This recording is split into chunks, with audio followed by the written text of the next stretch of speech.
Block मोहित गोयरे जी से मैं निवेदन करूंगा कि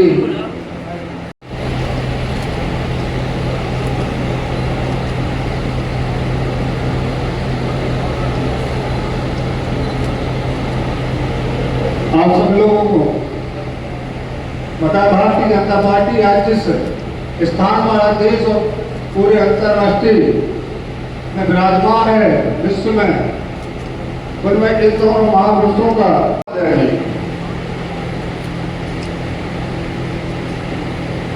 स्थान ग्रहण करना।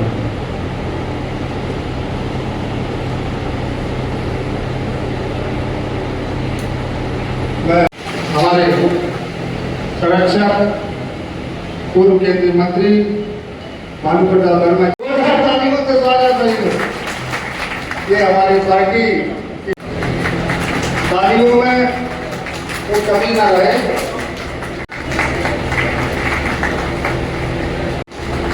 देवेंद्र सिरसा मंडल के महामंत्री से मेरा निवेदन, पंचायत के अध्यक्ष और माननीय मुख्यमंत्री महोदय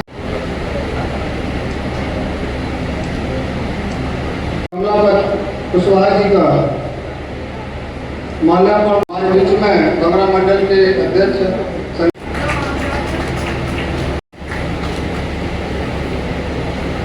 हमारे वरिष्ठ प्रताप सिंह घटाका, पार्टी के वरिष्ठ नेता, पूर्व में जिला पंचायत के प्रत्याशी रहे और प्रधान रहे, ऐसे हमारे राम मोहन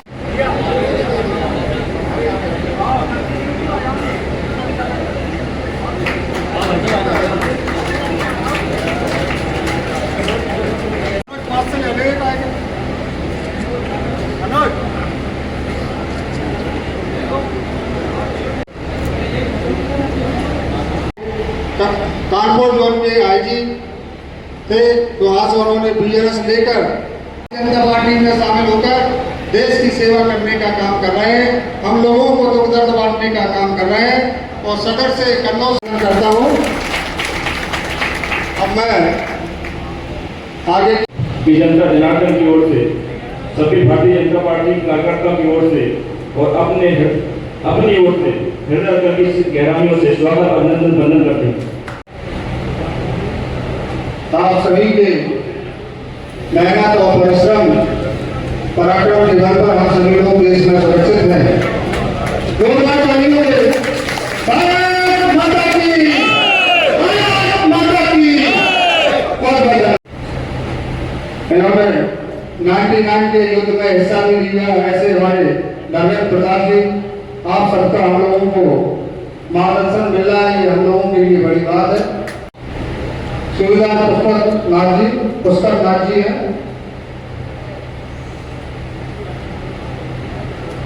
जवान सिंह के बाद राजवीर सिंह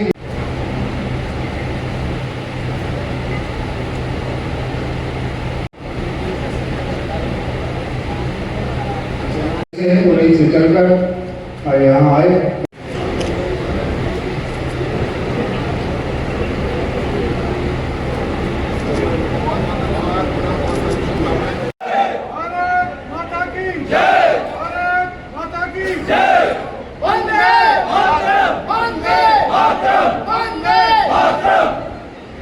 भारतीय सेना जिंदाबाद, भारतीय सेना जिंदाबाद, भारतीय सेना जिंदाबाद। भारत को उजागर करना चाहे तो आप लोगों को इतना भरोसा है अपनी सेना पे कि हमारी सेना दुश्मन के दांत खट्टे करने में पीछे नहीं हटेगी। उसका सबसे बड़ा कारण है वो सैनिक नहीं है, वो हथियार नहीं है। 140 करोड़ देशवासियों की जो भावनाएं हैं, जो विश्वास है, वो भारतीय सेना को सैनिक बनाता है, मजबूत सैनिक बनाता है। आप लोग इस तरह के प्रोग्राम करके सैनिकों को सम्मानित करते हैं, जो हमारे साथी हैं, हमारे साथ में जैसे अपने स्टेटस डालता हूँ, फेसबुक पे डालता हूँ, तो वो लोग चर्चा करते हैं, अरे वाह, उन सैनिकों का इतना सम्मान होता है। तो इन सब चीजों से जो बॉर्डर पे खड़ा हुआ सैनिक है, उसका मनोबल बढ़ता है, उसका जोश बढ़ता है। लास्ट में ज्यादा कुछ ना कहते हुए मैं कहना चाहूंगा, भारतीय सेना के सैनिक यानी रियल हीरो, वो खिलाड़ी जब ये अपना खेल शुरू करते हैं तो सारे खेल बंद हो जाते हैं। भारतीय भारतीय सेना की, भारतीय सेना की, भारतीय सेना की। आज हम लोग दो विषयों पे चर्चा कर रहे हैं, एक देश एक चुनाव, लेकिन उससे पहले उसकी सफलता और अपने सैनिक साथियों को, अपने सैनिक भाइयों को एक जोरदार सलाम करने के लिए हम सब इकट्ठे हुए। हालांकि एक महीने में ऑपरेशन पूरा हो चुका है और आत्मनिरीक्षण करने का प्रधानमंत्री मोदी जी का निर्णय क्या था, इसको समझने का और इसको आकलन करने का बहुत अच्छा अवसर है।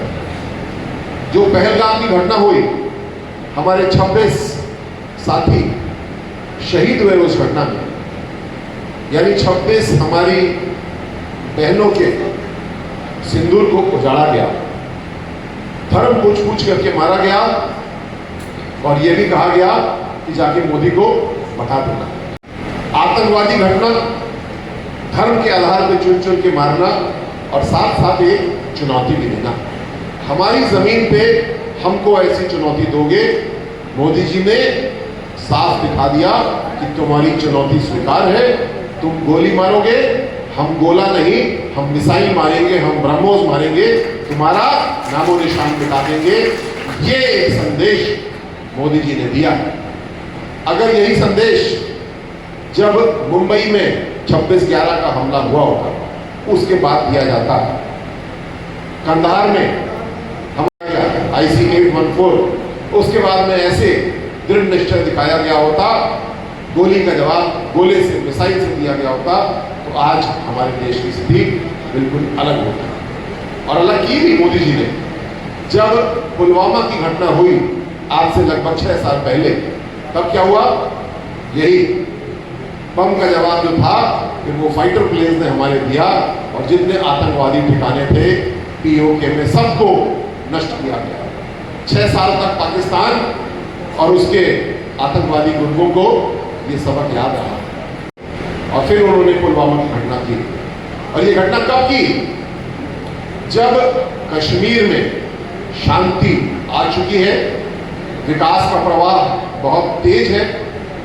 और अभी 2 महीने पहले ही मुझे कश्मीर के मेरे साथी IPS ऑफिसर है बता रहे थे कि कश्मीर में टूरिज्म, पर्यटन इतना बढ़ रहा है कि जो शिकारा बोलते हैं, हाउस बोट बोलते हैं, उसकी 3 महीने पहले बुकिंग कराओ, अन्यथा हाउस बोट आपको मिल नहीं रही। इतना टूरिस्ट कश्मीर में हमेशा से जाता था, लेकिन आतंकवाद ने उसको रोक दिया था। वापस मोदी जी ने उसको ठीक किया। पाकिस्तान को, आतंकवादियों को ये चीज स्वीकार नहीं थी कि कैसे भारत इतना तेजी से बढ़ रहा है और कश्मीर इतना तेजी से बढ़ रहा है।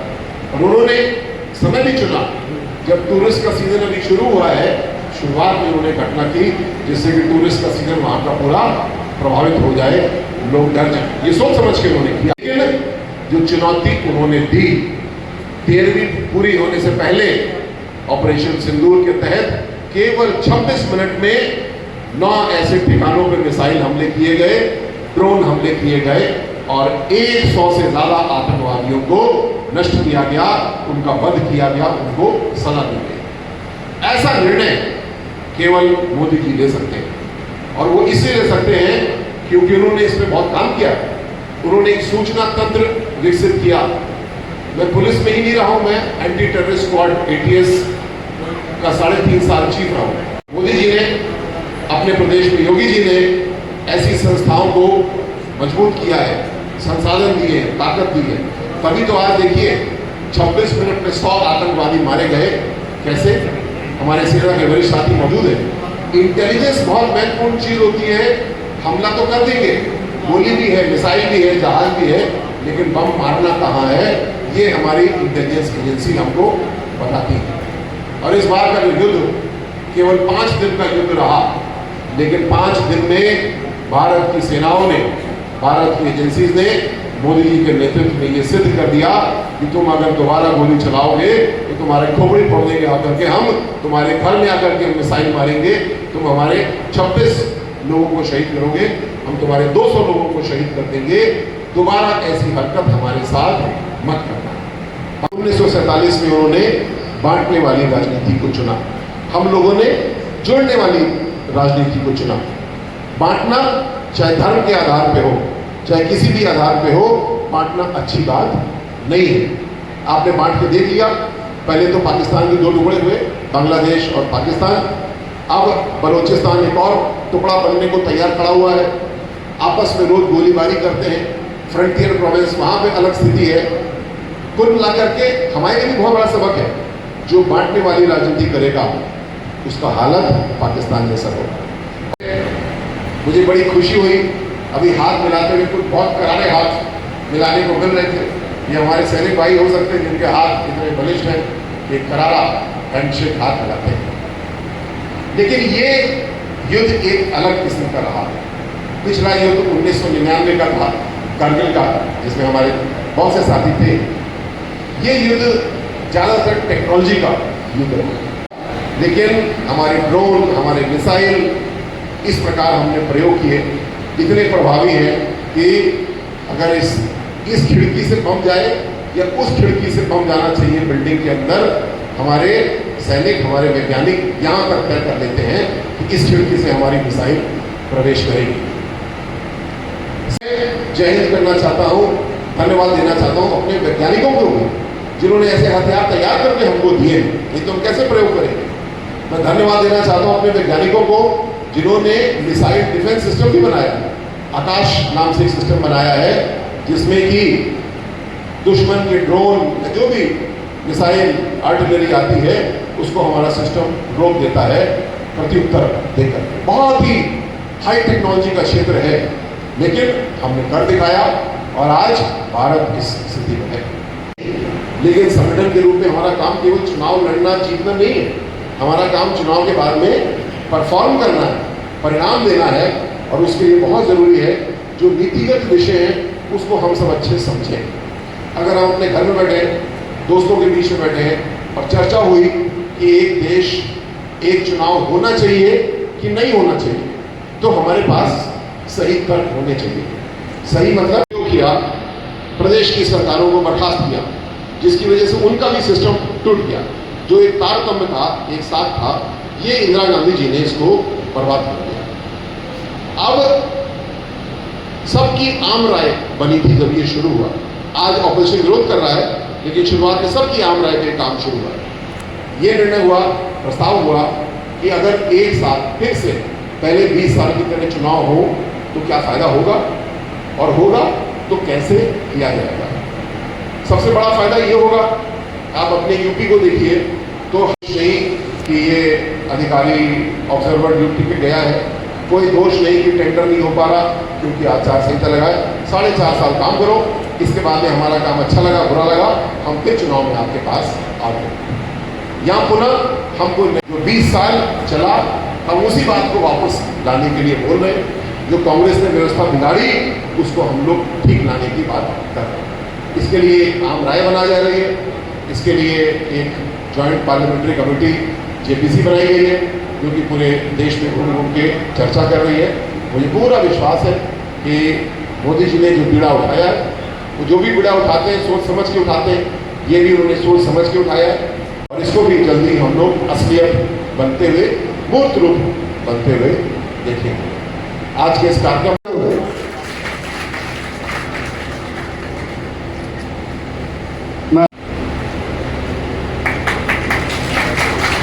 एवं एक राष्ट्र एक चुनाव गोष्ठी में मुख्य अतिथि के रूप में मंचासीन उत्तर प्रदेश सरकार के समाज कल्याण मंत्री, जिनको हम सब जानते हैं, जब वो मंत्री हुई थे उसके पूर्व पहले उनकी एक अच्छे अधिकारियों में प्रदेश में गिनती होती थी, जो IPS अधिकारी थे। ऐसे हमारे आदरणीय श्री असित चौधरी जी, हमारे पूर्व केंद्रीय श्री वर्मा जी, स्वागत और अभिनंदन करते हुए सभी कार्यकर्ताओं को बहुत बहुत धन्यवाद देते हुए अपनी वाणी को विराम देता हूँ। सभी सैनिकों का हृदय से पुनः स्वागत और अभिनंदन करते हुए अपनी वाणी को विराम देते हुए एक बार सब लोग बोलिए भारत माता की। भारत माता की वंदे वंदे। जोरदार तालियों से स्वागत।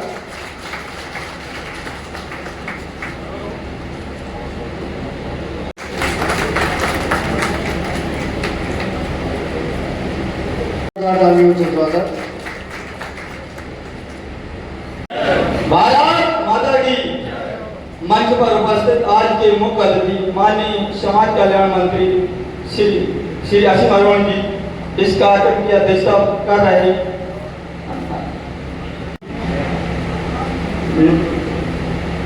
और हम सब के नेता मार्गदर्शक विकास बरोड़ आदरणीय विधायक जी, हमारे संरक्षक माननीय पूर्व मंत्री जी, भारत सरकार पूर्व सांसद भानु प्रताप वर्मा जी और हमारे लोगों का हम धन्यवाद करते हैं। सामने बैठे पत्रकार बंधु का धन्यवाद करता हूँ और बीडीसी प्रधान बंधु सहयोग मिल जाए तो बहुत बहुत आभार होगा।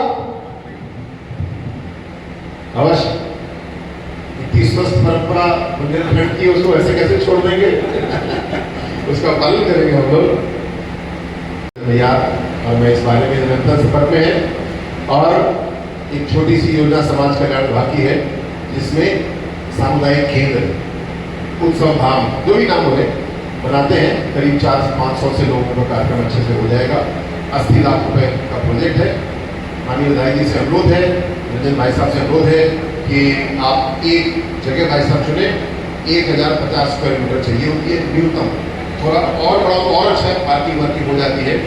हाँ, तो ऐसी जगह निश्चित कर दें। और मैं आपको वादा करता हूँ कि जरूर आपके विधानसभा क्षेत्र में जगह आप चुने, एक बढ़िया सा सामुदायिक केंद्र में देता हूँ। कोशिश करूँगा एक और दूँ, लेकिन एक मैं तुरंत दूंगा। धन्यवाद मंत्री जी। सभी लोग एक बार जोरदार तालियों से स्वागत।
सर, आज माधवगढ़ विधानसभा क्षेत्र में आपका दौरा हुआ है, इसको लेकर हुआ क्या?